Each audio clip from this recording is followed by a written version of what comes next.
Bismillahirrahmanirrahim. Assalamualaikum warahmatullahi wabarakatuh.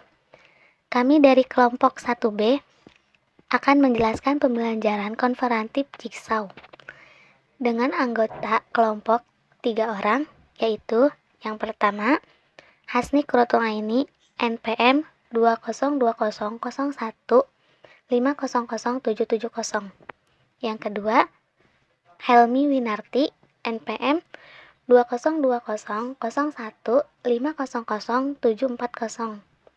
Dan yang ketiga Budi Santoso dengan NPM 2020015000668. Dalam materi ini ada beberapa pembahasan yang akan dijelaskan, yaitu yang pertama pengertian, yang kedua tujuan, yang ketiga kekurangan dan kelebihan dalam pembelajaran metode ini, dan yang keempat manfaat.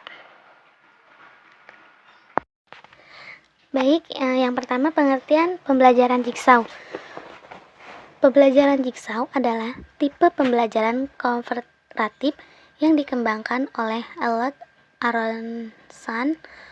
Model pembelajaran ini didesain untuk meningkatkan rasa tanggung jawab siswa terhadap pembelajarannya sendiri dan juga pembelajaran orang lain. Siswa tidak hanya mempelajari materi yang diberikan, tetapi mereka juga harus siap memberikan dan mengajarkan materi tersebut kepada kelompoknya. Pada model pembelajaran Jigsaw ini, keaktifan siswa sangat dibutuhkan. Dengan dibentuknya kelompok-kelompok kecil yang beranggotakan 3-5 orang yang terdiri dari kelompok asal dan kelompok ahli. Kelompok asal adalah kelompok awal siswa berdiri dari beberapa anggota kelompok yang dibentuk dengan memperhatikan keragaman dan latar belakang. Guru harus terampil dan mengetahui latar belakang siswa agar terciptanya suasana yang baik bagi setiap anggota kelompok. Sedangkan kelompok ahli yaitu kelompok siswa yang terdiri dari anggota kelompok lain yang ditugaskan untuk mendalami topik tertentu untuk kemudian dijelaskan kepada anggota kelompok asal. Tujuan metode Jigsaw Learning. Tujuan pembelajaran metode Jigsaw adalah untuk melatih peserta didik agar terbiasa berdiskusi dan bertanggung jawab secara individu, untuk membantu memahamkan tentang sesuatu materi pokok kepada teman sekelasnya. Pembelajaran yang menggunakan metode ini menganut pada teori kognitif Jean Piaget dan teori konstruktivisme.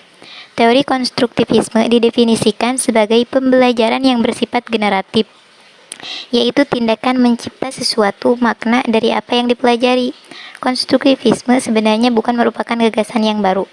Apa yang dilalui dalam kehidupan kita selama ini merupakan himpunan dan pembinaan pengalaman demi pengalaman.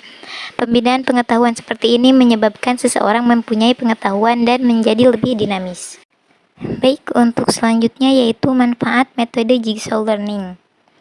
Ada beberapa manfaat yang dapat dideskripsikan tentang model pembelajaran Jigsaw. Di antara manfaatnya adalah sebagai berikut. Yang pertama, meningkatkan kemampuan diri tiap individu. Yang kedua, saling menerima kekurangan terhadap perbedaan individu yang lebih besar. Yang ketiga, konflik antar pribadi berkurang. Yang keempat, sikap apatis berkurang. Yang kelima, pemahaman yang lebih mendalam. Yang keenam, motivasi lebih besar. Yang ketujuh, hasil belajar lebih tinggi. Yang kedelapan, retensi atau penyimpanan lebih lama. Yang kesembilan, meningkatkan kebaikan budi, kepekaan, dan toleransi. Dan yang terakhir, yaitu yang ke-10, cooperative learning dapat mencegah keagresifan dalam sistem kompetisi dan keterasingan dalam sistem individu tanpa mengorbankan aspek kognitif. Kelebihan dan kekurangan metode Jigsaw. Kelebihannya, yang pertama, siswa diajarkan bagaimana bekerja sama dalam kelompok. Kedua, siswa yang lemah dapat terbantu dalam menyelesaikan masalah. 3. Menerapkan bimbingan sesama teman. 4. Rasa harga diri siswa yang lebih tinggi. 5. Memperbaiki kehadiran. 6. Penerimaan terhadap perbedaan individu lebih besar. 7. Sikap apatis berkurang. 8. Pemahaman materi lebih mendalam. 9. Meningkatkan motivasi belajar. 10.